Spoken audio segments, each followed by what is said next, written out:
ఆంధ్ర తెలంగాణలో తక్కువ ఫీజులతో high quality results ఇస్తున్న ఏకైక సంస్థ తిరుమల్ ఐఏఎస్ ఇన్స్టిట్యూట్. రెండోసారి కూడా తానే ముఖ్యమంత్రి అవుతానని సీఎం రేవంత్ రెడ్డి కుండబద్దలు కొట్టినట్లు చెప్పారు. శాసనమండలి వాయిదా పడిన తర్వాత ఆయన మీడియా ప్రతినిధులతో చిట్చాట్ నిర్వహించారు. రాష్ట్రంలో 10 ఏళ్ల పాటు కాంగ్రెస్ ప్రభుత్వమే అధికారంలో ఉంటుందని, రెండోసారి కూడా తానే ముఖ్యమంత్రిని అవుతానని స్పష్టం చేశారు.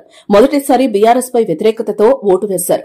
రెండోసారి కాంగ్రెస్ మీద నమ్మకంతో ప్రజలు ఓటేస్తారని అన్నారు. ఆ నమ్మకాన్ని నిలబెట్టుకునేందుకు కృషి చేస్తామని చెప్పారు.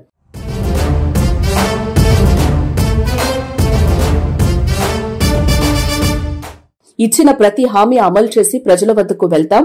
సంక్షేమ పథకాల లబ్దిదారులే మా ఓటర్లునని పనిని నమ్ముకుని ముందుకు వెళ్తున్నారు సీఎం రేవంత్ రెడ్డి. ఇక గత ఎన్నికల్లో భాగంగా ఇచ్చిన ప్రతి హామీని నిలబెట్టుకుంటామని మరోసారి స్పష్టం చేశారు.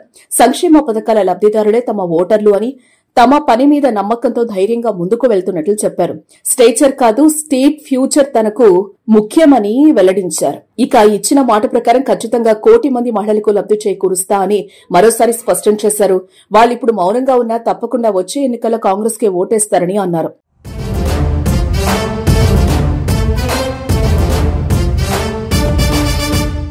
$25 లక్షల పైచిలుకు మందికి రుణమాఫీ జరిగిందని, ఒక్క కుటుంబంలో 4 ఉన్న రుణమాఫీ లబ్దిదారుల సంఖ్య 1 కోటి అని ఆయన అన్నారు. ఇక తన అంచనాలు నిజమవుతాయని, గతంలో తాను చెప్పింది ఎంత నిజమైందో భవిష్యత్తులో కూడా అదే జరుగుతుందని సీఎం స్పష్టం చేశారు. గతంలో నేను చెప్పిందే జరిగింది, భవిష్యత్తులో నేను చెప్పిందే జరుగుతుంది అని పేర్కొన్నారు.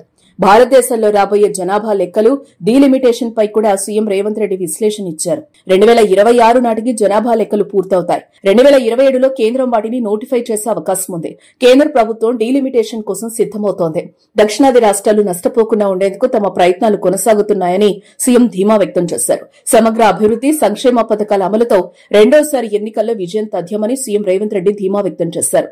ఇక తను పనిచేయడాన్ని మాత్రమే నమ్ముతానని, ప్రజల కోసమే కృషి చేస్తానని అన్నారు. ఇచ్చిన హామీలకు పూర్తిగా అమలు చేసి రెండోసారి తానే ముఖ్యమంత్రి అవుతారని రేవంత్ రెడ్డి స్పష్టం చేశారు.